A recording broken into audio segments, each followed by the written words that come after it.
Jar Oil. The company have filling stations across the country, and our rates are relatively cheaper than anyone else across the country. Jar Oil is the biggest producer and distributor of cement in the country with the most competitive prices in the market.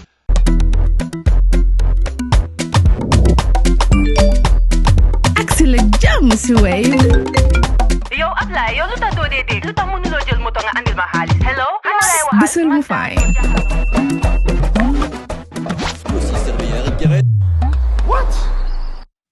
Busel mu fine. Oh, yes!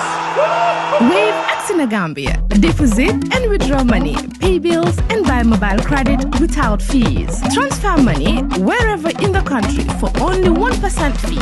At Wave, Busel mu fine. Wave, your money is yours. On Wednesday, the 3rd of September 2025, thanks for tuning into Coffee Time with Peter Gomez. And today's guest is Lamin Faith Sumare, who describes himself as a youth advocate and migrant activist.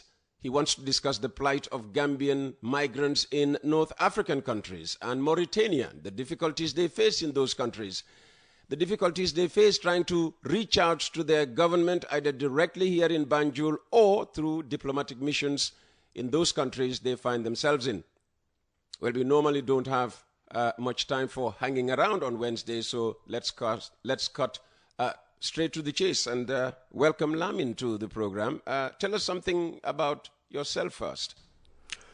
Yes, Assalamu alaikum. Good morning to our beautiful audience who may be listening to us from West Coast 92.1 FM. Well, in short, I'll be very brief here. My name is Lamin Faith Sumare, a youth advocate and migrant activist. Yeah. Okay. Have you ever been a migrant yourself? Yes, but not back way. Not back way? Yeah. Okay. Yes. How did you travel and where did you travel to? I have been living in United Arab Emirates for over 3 years. Okay. Yeah. Okay. All right. So, yeah, what's happening in Mauritania? What's happening in Libya? What's happening in Tunisia? What's happening in Algeria? And what's happening with the boats? Yes. Thank you so much, Peter, for giving me this opportunity to come over here to discuss these important issues that is affecting the livelihood of young people in this country.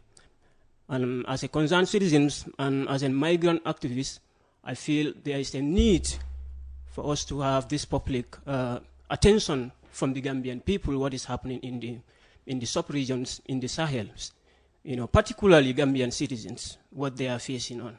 What are they facing? Yes. Let's talk about Gambians in Mauritania. Yes. Last month, on the 19th of August, I have an engagement with the Ministry of Foreign Affairs. Mm-hmm. I have a meeting with them, with the plight of the Gambian people in that country, the students, the migrants, and people with their families who are living in that country. The harassments and the intimidations every day they are facing in the hands of the Mauritanian authorities, particularly their police. And we put these allegations or these concerns to the Ministry of Foreign Affairs so that they can engage the Mauritanian authorities in diplomatic ties between the Gambia and Mauritania to discuss these issues, because our citizens have no freedom in that country. So what do the police in Mauritania do to our citizens? Yes.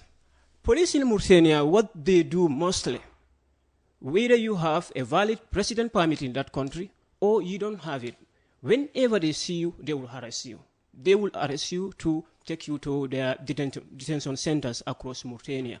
And first, when you arrive at their detention centers, what they will do, they will take a picture of you and a fingerprint of you, automatically meaning that you have already been deported. But they are not going to communicate that one to you. They will advise you to go to Rosso. Rosso is a very far. Some people, it can take them for 800 kilometers to go to Rosso. Rosso is a border. With Senegal? Yes, with Senegal. Yeah. They would ask you to go to there, to Rosso, to regularize your documents, because it's the only place these Mauritanian people provide for migrants to regulate their status in their country. And it makes it very difficult for a lot of Gambians to go through that lengthy journey that lengthy journey because they face a lot of harassments in the highway. Probably they may even face more than 12 police checkpoints. And each of these checkpoints, when they arrive there, they have to pay money. So it costs them a lot before they will reach to this destination in Rosso. Okay, the moment that they arrive at this destination in Rosso, the authorities, they will inform them that you are already deported. They will never allow you to come back to their country. And they are the one who tell you to go and regularize your documents at Rosso. So it's a civilized way of deporting Gambian citizens out of Mauritania with their own cost. The Mauritanian authorities are not putting any... So, but what side of Rosso would this be? Would it be on the Senegalese side of the border or the Mauritanian side of Rosso? Yes, the Mauritanian side of the border. Okay. Yes. Okay. Yes. So we have a lot of evidence about these issues. And we put these concerns to the authorities, probably the Ministry of Finance.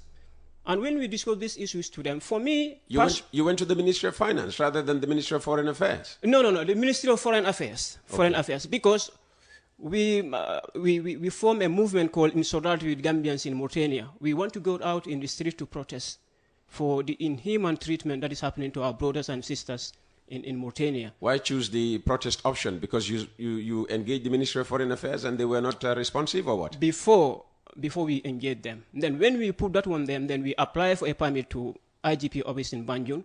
Then after that, the ministry reached out to me as the PRO of the movement. Then they said they want dialogue with us. And we went there to have this dialogue with them on the 19th of August. And after, there was a statement to the effect that they had reached out to Mauritania and things had been smoothed over. They have never communicated to us, and we have received information from our brothers and sisters in Mauritania that the situation is still the same. Nothing has been changed. It's still dire. Yes. Okay. All right. Well, we have a diplomatic mission in Mauritania. Normally, they would listen directly to the program. I'm sure when the minister comes tomorrow, he will address the issue of Mauritania directly. Okay. Let's move on now, because as I said, on Wednesdays we normally don't have time. Okay. Gambians are suffering, according to you, in Mauritania, but not just in Mauritania, in other parts of Africa, specifically North Africa as well. Yes. Let's start in Libya. Yes. What's the situation? Libya, the situation in Libya is very tense right now because the migrants in Libya, much more the Gambian citizens, they have no representation there. So they find it very difficult to reach out to the authorities, much more the Gambian authorities in this country, because the person who was there in charge before, he's back in the foreign ministry. So there are a lot of Gambians who are in Mauritania, who are in Libyan prisons, who are missing right now, who have in cases that no one even dare to stand for them legally. And they have been in jails in Libya for over years. Their families did not even know where they are currently. They don't talk to them. They don't know their whereabouts. But they are in jails across the country in Libya right now. And it is a concern. Because a government has a responsibility to protect their citizens, wherever they are. So most of the Gambians feel like they don't have representation, from most of these countries. Because if you want to reach out to the authorities in those... Example, if you want to reach out to the authorities in Rabat, Morocco, you find it very difficult because only Rabat, you have the embassy around that area, Algeria, Tunisia, and Libya. So Rabat is responsible for Algeria. That's what they always say. And Tunisia as well. And Libya, probably. And Libya. You have to put your inquiries to those people. But reaching to those people is another problem. These migrants, they don't even know the ways to get to these people. The communication, there's the communication lapse. When it comes to foreign ministries, much more in the sub-Africans, Gambian citizens find it very difficult to reach out to the authorities in those countries. Okay. That's the truth. Okay. Yeah. So that's Libya. What about Tunisia? What's going on in Tunisia? Yes, it's the same scenario. It's the same. It's the same scenario. Gambians are everywhere. Same as in Algeria? Yes, the same as in Algeria. Algeria, for the past 2 months, we have seen that 2 Gambian citizens have been killed there. Killed or just died of some other... They have been killed. The latest one, it was just for the police harassment. And the migrants have no choice but to fall down from a 5-story building in Algeria. And he passed away. But the saddest part, what is our authorities doing to this issue? Some of this information, they are not even privy to have it. And if they have it, It's just a mere talk. We don't see what they do because most of these dead bodies, they don't even have access to them. Even the migrants there, the moment this thing happen, they will never see these dead bodies again.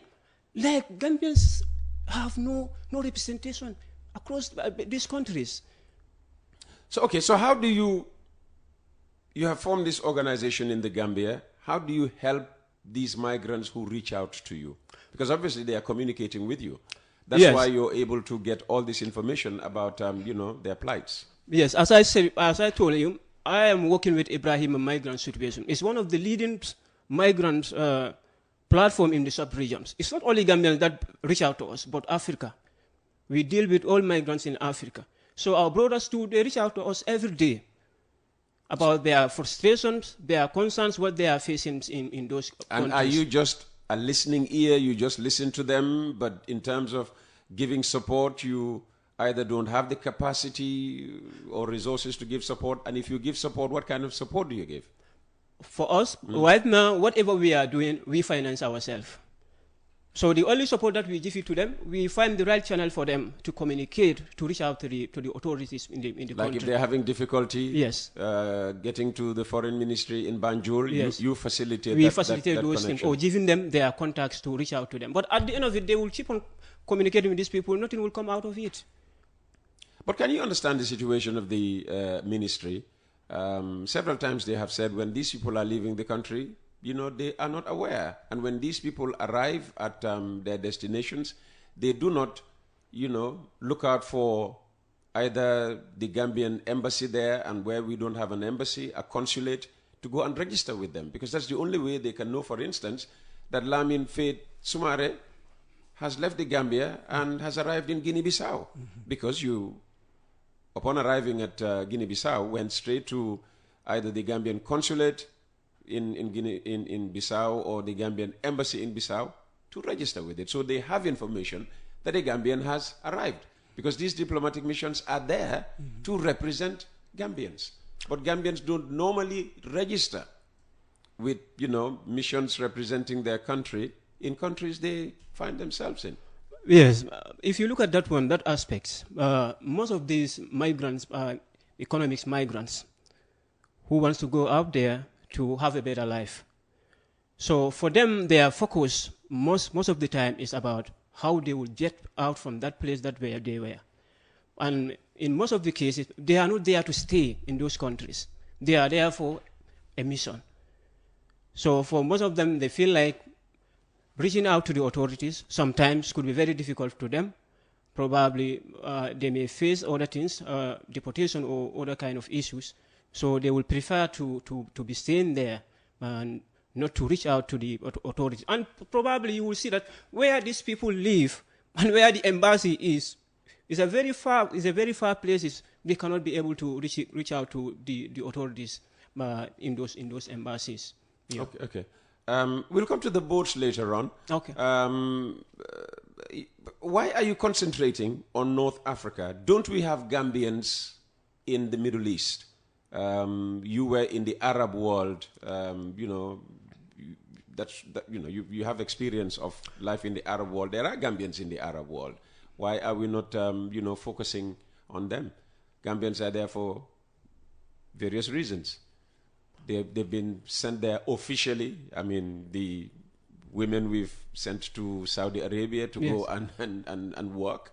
And you have Gambians, who have traveled, irregularly, but they're still Gambians no matter what. So who is looking out for Gambians in the Arab world?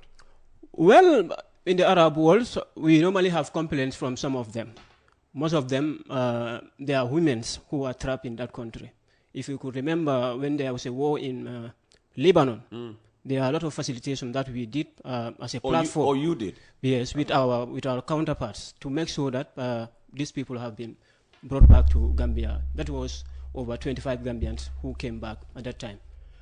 But most of the times, these people, when they reach out to us, they want financial assistance. So we, as a platform, we finance ourselves. So if someone is trapped in probably Oman, want us to help her to pay the ticket, you know that we cannot do that. We don't have that capabilities to pay people flight to come back to home. All what we can do is to tell them the right channel that they need to do.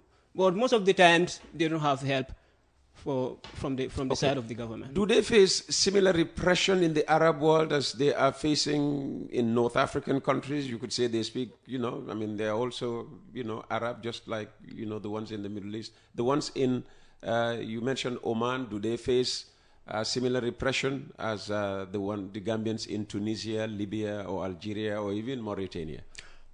Yeah, it is a different one. It is a different one. In those areas, probably you will see a lot of them are working. But when it comes to the sub-Africans... Most of them are working in the Arab world. In the Arab world. Yeah, so it's just probably, it might be their job aspect of it. The conditions of their jobs. Maybe they just have to work 24 hours without a break. And work 7 days a week. Yes, exactly. No holidays. No holidays, exactly. Yes. Those are the constraints. But it's a different case, what is happening in the sub-regions in Africa. All right. Let's talk about the boats, because recently we had, tragic incidents involving, shipwrecks and heavy loss of life. Yes. The tragedy that we are going to talk about is the boat that left from Sami Koto. The boat left from the Gambia on the 21st August. 21st August 2025. And this boat, the information that we got from the boat, the people, or probably the families who are in this boat, it was probably 4 to 5 days when they left the country. So when they give us the information, we're reaching out to the rescue teams in the Canary Islands to see how our people there can relocate this boat. But unfortunately, the information that we got from the relative from the Gambia here, it is not sufficient. Because most of the time, when these people are taking this boat, the captain or whatever you call them, they will seize all of their phones. So it makes it very difficult for us to have the GPS of the captain to be able to track it, to know the exact location of this boat. But we have been searching this boat since it left, when even the ministry was not even aware of it. So on the 27th of August, then we finally see in the Mauritanian newspapers and videos around that the boat have a tragedy in Mauritania that lead to a lot of people dying and missing in that boat. Probably you have only 16 people who survive. 5 of them are Gambians and the 11 are Senegalese. And you say, in one of your messages to me, currently the numbers of boats leaving the country is alarming. 2 boats are currently on the sea from Gunjur and Nyomi. Yes, before that one too, that the same August, we have a boat too that left from Senegal in Sokone on the 13th of August. That boat arrived in Canary Islands on the 25th with the boat carried over 300 migrants. If you look at it, probably 70 to 80 of these migrants are Gambian citizens. And the boat arrived in Canary Islands, over 300 people, and it arrived in Canary Islands with 248 people, meaning 72 migrants have died during that trip to Canary Islands. And what we are seeing right now, it is very devastating, what is happening in the Mediterranean. What is happening in the Mediterranean? There is a deeply dark story that is happening in the Mediterranean that people need to understand, much more the youth. We are listening. Tell us. Yes, probably. You see this boat that left from Senegal on the 13th. Yes. And reached at Canary Islands on the 25th. Yes. With over 300 people. Yes. And reaching in Canary Island with 248 people. 72 people has died. These people died is not natural. It's not just like they died naturally. How did we receive evidence, and we receive concrete evidence that most of these people have been killed by the captains, by those who are in charge of the boat. You see, most of these people who embark on these journeys, they don't have the experience. They don't see the kind of sea or the Atlantic Ocean that the one that we see here and the one at the Mediterranean is a different one. So most of these people, when they see this kind of sea, automatically, they will get confused or traumatized to the extent that they will be speaking, out of context. So the moment these people, they see that these people are talking, unconsciously, they will accuse them of, these people are witch. Oh. So at the end of it, what they will do to you, Who accuses them of being witches? It's the captains. Or the captains? The boat captains. Not fellow migrants? Not fellow migrants. Okay. It's the boat captains. So when they realize that you are displaying in the boat, what they will do, they will tie you down. They will tie you. At the end of it, some will even torture you. Will torture you severely. Because most of these boat captains, they have cutlass, they have knives. We don't even know why they're going with those cutlass and those knives in the sea. To protect themselves, perhaps, in case the migrants want to attack them, overpower them. No, the migrants they cannot attack them. These migrants are just under them. They have no right when they enter in this boat. All what they do is to sit. When time for eating food, they give them food. But they have no powers because these people, they monitor everything. Everything is on their hand. They are the leaders there. So there's no migrant there who will think like that to attack a captain. But what we find, they are just killing our citizens for no reasons. Okay. And so most of these boat captains are from Senegal. Yesterday in the morning, 16 Senegalese have been arrested in Canary Islands in Spain because we sent these reports to them. And we also urge our citizens who arrive in Canary Islands to report these matters to them. And thank God, those 16 Senegalese captains have been arrested now in Spain. No Gambian? No Gambian. Okay. Most of these captains are not Gambians. People need to know that. Most of Gambians, they don't have much experience about these boat drivings. Even any boat that come here, pick Gambians, know that it is from Senegal. The captains are from Senegal. Probably the agent may be a Gambian. But the ones who are coming, they are from Senegal. So how do we tackle the agents then? Because it's the agents who facilitate the exodus, the continued outflow of young Gambians. And we are losing far too many young lives to this Mediterranean and the Sahara Desert and God knows what else. This is where the responsibility of the government comes. You see, most of these agents are citizens of this country. They live in our communities, they live in our societies. The boat drivers are mainly Senegalese, but most of the agents are Gambian citizens. Yes. Okay. Yes. So the government or the immigration department, they have responsibility to... By the way, the immigration department will be holding a press conference later today to update people on the boat tragedies. So maybe that's something we might want to attend. Peter, my perceptions towards the immigration department, I think they are not doing enough. That's the truth. Well, give them an because if you could look at it, within August and this September, 4 boats left from the soil of this country. Well, where are they? They are not organizing the boats, and they complain that they are not well equipped. All right, to police our waters. But they need to, migration is very deep. If you want to get certain information, you have to be connected to the communities. You cannot just be sitting at your office. You expect to have information, concerning by people what they are engaged in. To help them, when you have information, do you share information willingly with the Gambia Immigration Department? When you have information about people who are planning on taking a boat either at Gunjur or Bakau or Katong, do you tip off the Gambia Immigration Department immediately or the Navy? As I always told you, this boat, when they are leaving the country, the very day they don't inform us. They will inform us. So the Immigration Department, like you, is days. also in the dark. Yes. So the Immigration Department, just like you, is also in the dark. Yes, in that aspect. Yeah, so we can't put all the blame on the GID. They are doing what they can, just as you are doing what you can. But Peter, if you look at the desensitization part of it, they are not doing it. The masses need to know the dangers of regular migrations. But if you look at it, we don't have much of it. People don't even know what they are going to face in this Mediterranean. Most of the people who went through this back way, I tell you, 90% of them, if they enter in the sea, they regret it why they do it. Because what they have seen. So the campaign and to talk to the public about the dangers of this migration is very limited. Lamin, yes, sir. There is enough talk on radio, on TV, in the newspapers about the dangers of backway migration. Even while Yahya Jammeh was still around, people were dying. All right, we were getting shipwrecks with dozens of Gambian lives, perishing. And people would come to the radio and talk about the dangers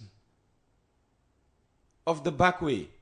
Yet you continue to hear parents selling their properties, landed properties, selling their cows, selling their homes, just to send their children to Europe through irregular channels. So it's not a question of sensitization. West Coast Radio, for example, has done more than enough sensitization. This conversation we are having now should be enough to scare the hell out of any young man or woman who was thinking of taking the back way. But would they care? They wouldn't care a hoot. The next minute, they will jump on a boat. So it can't all be blamed on the Gambia Immigration Department. Young people also have to learn to start listening. I mean, the videos are everywhere. This could have stopped 5-10 years ago. Yes, things are difficult at home. Make no mistake. I'm not glorifying what is happening locally. The government, can do more, should be seen to be doing more for young people. But is it worth risking your life? No. I wouldn't ask my child to take the back way, and I wouldn't encourage anybody else's child to take the back way. So maybe you should start, addressing this thing, honestly, frankly, openly with young people. Yes, I think there is a little bit of confusion here when it comes to the parents aspect of it. You see, one thing about these migrants, the mentality that they have, some of them, they take these journeys of the frustration that they are facing in this country. I agree. And sometimes sometimes they feel like the only option they have is to leave this country. I agree. And the parents too, they don't know the dangers that these people are going to face in the sea. So there is a little bit ignorance to what is happening. The radio stations, the newspapers, the television stations talk about those dangers on a daily basis. It's how they react. Some parents, you hear them openly saying, yes, very right. So, and that's what I'm saying. Gambia can be very frustrating for young people. Yes. They come out of university, they don't have jobs. Exactly. That is frustrating. There's nothing at home for you.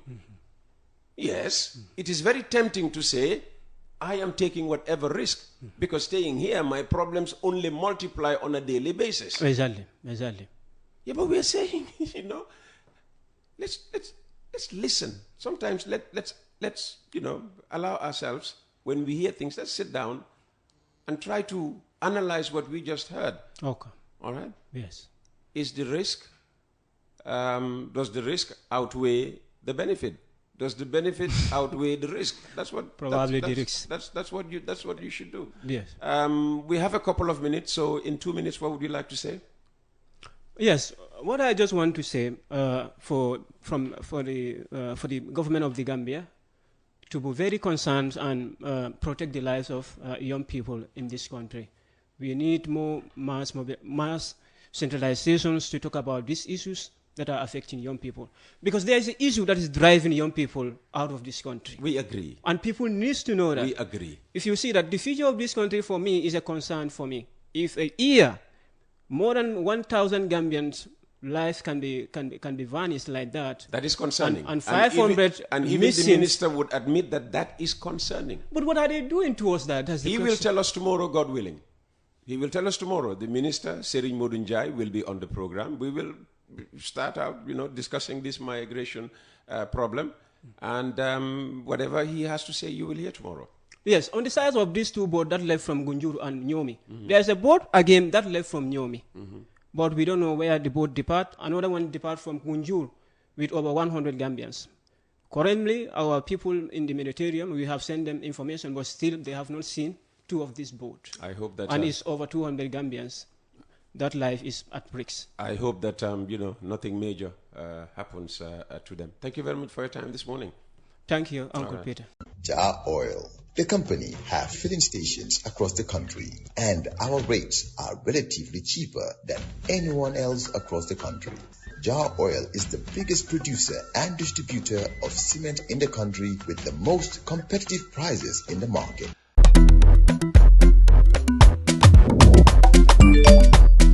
Excellent jam si Wave. Yo, apply. Yo, luta do dede. Luta mënuloo jël moto nga andil ma xaalis. Hello? Bësal mu fay.